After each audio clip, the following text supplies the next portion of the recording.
Après la victoire de la guerre de résistance contre l'agression japonaise, la Chine fait face à un choix entre deux destins, deux avenirs.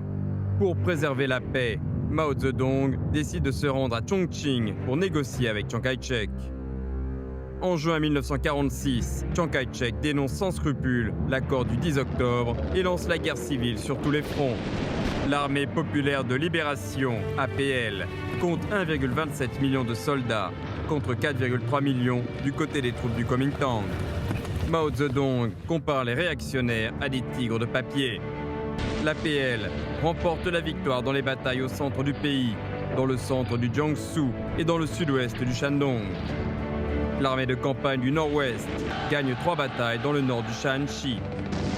L'armée de campagne de l'Est lance la bataille de Mengyanggu et extermine la 74e division du Kuomintang.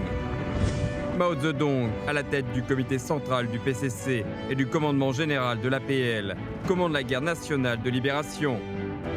Sur tous les théâtres de guerre, l'APL passe à l'offensive stratégique. Mao Zedong indique: c'est un tournant historique qui verra la domination réactionnaire de Chiang Kai-shek, qui a duré 20 ans, et la domination de la Chine par les impérialistes, qui a duré une centaine d'années, passer du stade de développement au stade de disparition. Dans les régions occupées par le Kuomintang, les étudiants patriotes et les personnalités démocrates forment un deuxième front à côté de l'APL. Le 12 septembre 1948, la bataille de Liaoning-Shenyang éclate. Plus de 472 000 soldats du Kuomintang seront exterminés. Ensuite commence la bataille de Huaihai, durant laquelle les troupes de Hong Baita, de Huang Wei et de Du Huming sont éliminées. Selon le maréchal Chen Yi, la victoire de la bataille de Huaihai a été obtenue grâce au soutien du peuple. Tianjin est libéré 29 heures après le lancement de la bataille de Beiping-Tianjin.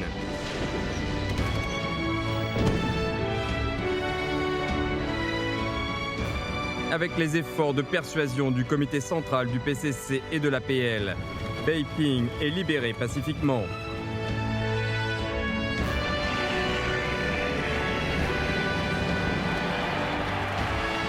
Le 3 février, l'APL organise une grande cérémonie d'entrée dans la ville de Beiping.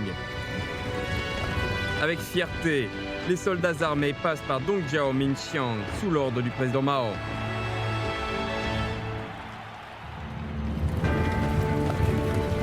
Durant les 3 grandes batailles décisives, plus de 1,54 million de soldats du côté du Kuomintang sont tués.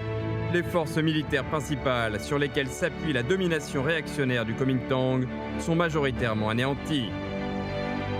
Mao Zedong et Zhu De publient l'ordre d'avancer dans l'ensemble du pays. Le million de soldats de l'APL lance la bataille de la traversée du Yangtze.